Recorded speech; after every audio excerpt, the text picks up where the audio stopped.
friend at a hotel, and Trippy was like, "Hey, stop by the studio." Right? So I was like, "Okay, cool." I was out. I didn't even get out the car. You wasn't making music at that time, right? No, I had recorded Hi Bitch. I had that song recorded and like these hoes and like I think a couple other ones. I know, but I know Trippy personally. I know Trippy personally. He never heard that shit. I know him around that time. No, I don't. I'm not. No. I'm not saying all no, that. I'm saying. So why would he tell you to pull up to the studio? Because he was 17. He was 17. I found Trippy attractive. Whatever. All right, cool. I liked him. Okay, cool. Next, on to what I was saying. You're laughing like it's funny. On to what I was saying. No, I'm laughing listen. Hold on. Not only did you find him attractive, I'm guessing he found you attractive too. I guess so. But anyways, like I'm saying, I was 14. He was 17, so it's okay. Like it's 13. You was 13. He was 17. I was 14. I was 14. Like When's your birthday? March 26, 2003. You said March 26th? Yup. So, let me get this right. Pose was out, right? Yep, it was. I don't. No, hold on, because Pose was out. I remember Pose was out. I'm telling you how I found Pose. Listen, Pose's birthday was in March. The March margin. So technically, you was 13. You was turning 14. I don't remember. I don't know the exact date that album came out. I don't know. All I'm saying, when I met Trippy, the only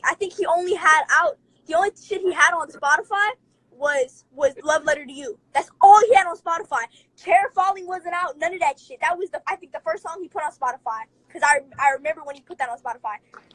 But what I'm saying is I met him outside the studio. Didn't even get out the car. My security friend was with me the whole time. And his friend didn't like Trippy. He was like, "Hey, I don't like this man's vibe." I was like, "Okay, well, fuck you. I don't really care." I told him straight up. I was like, "I don't give a fuck. I fuck with him. He's cool, blah, blah, blah, blah." Right? Next time I got around Trippy, I was about to go to the Chief Keef Maddox concert, and I was like, I'm going to just stay here for a little bit, right? Got to the studio, he was with Pierre, Lil Wop, Rocket, and Chris King, right?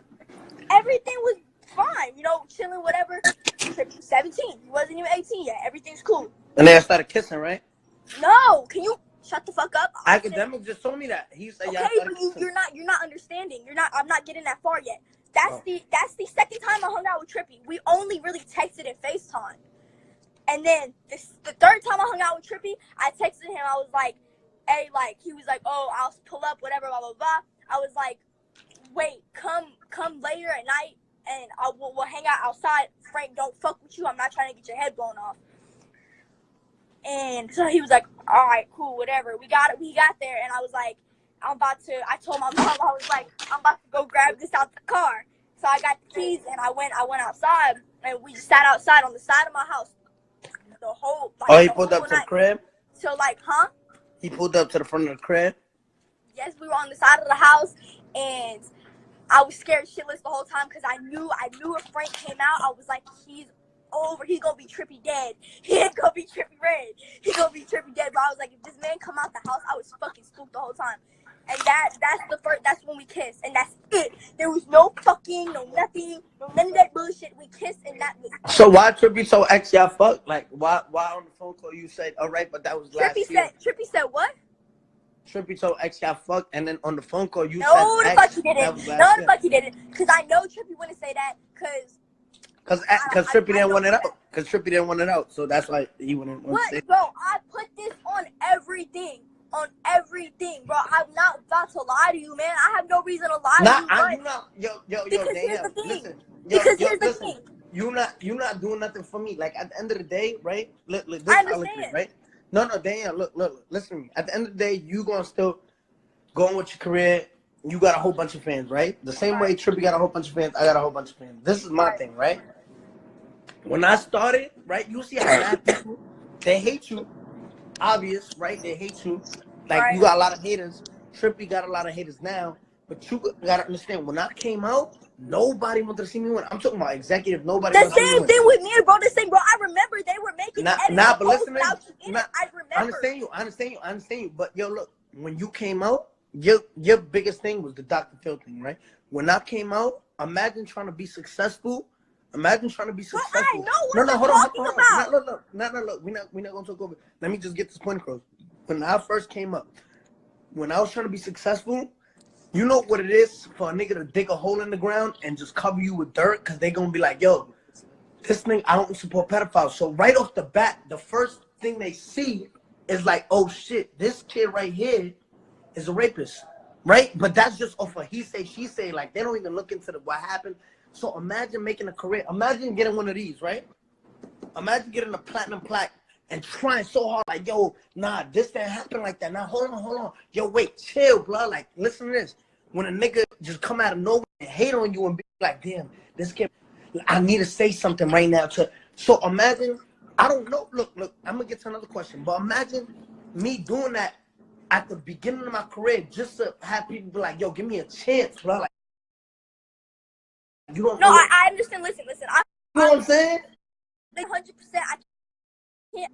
I want you to understand this. I grew up in a house with my mother. No brothers, no dads. I didn't even fuck with the people on my block. I have horrible trust issues because of that. I did no one but my mom, right?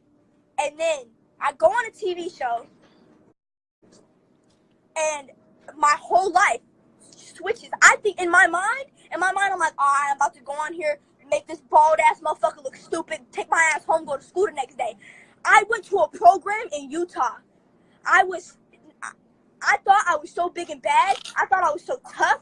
Fuck that. I was scared shitless. I didn't have my mom. No one was coming to get me. And I was like, I didn't know what was happening. I had no phone. I knew nothing. That was going on. I get home, and I go on the internet. I see, "Take me outside, give me outside." What the fuck is? I don't even remember saying that shit.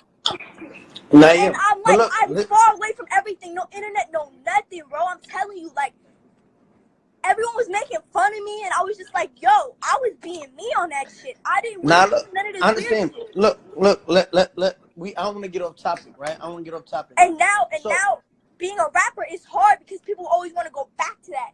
Like the same thing, people always want to go back to the accusation.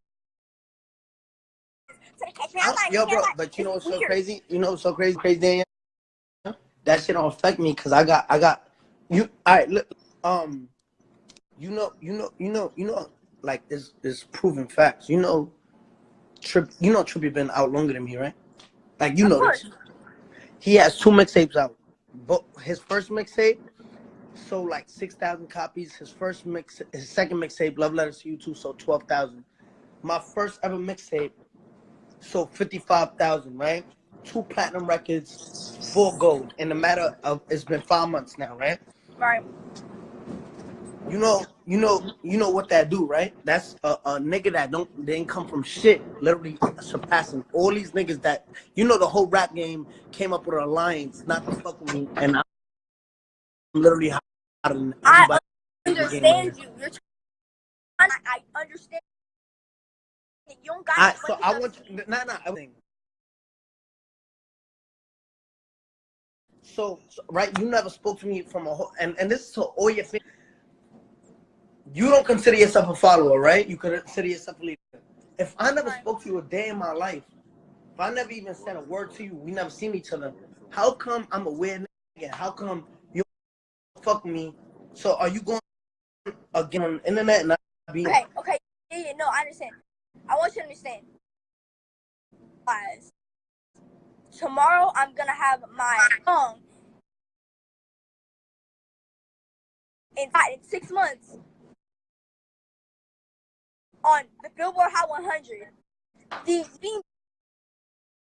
female to ever do that on number.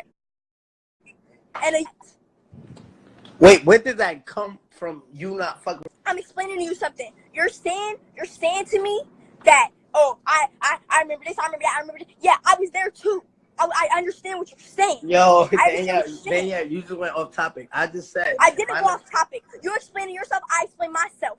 No, look, if I never seen you in my life, never even seen you, I consider you a leader, right, at a point. because you got a lot of fans. Where do you go not liking someone and you never even seen them in your life? Like how? Like what is that? How does that happen?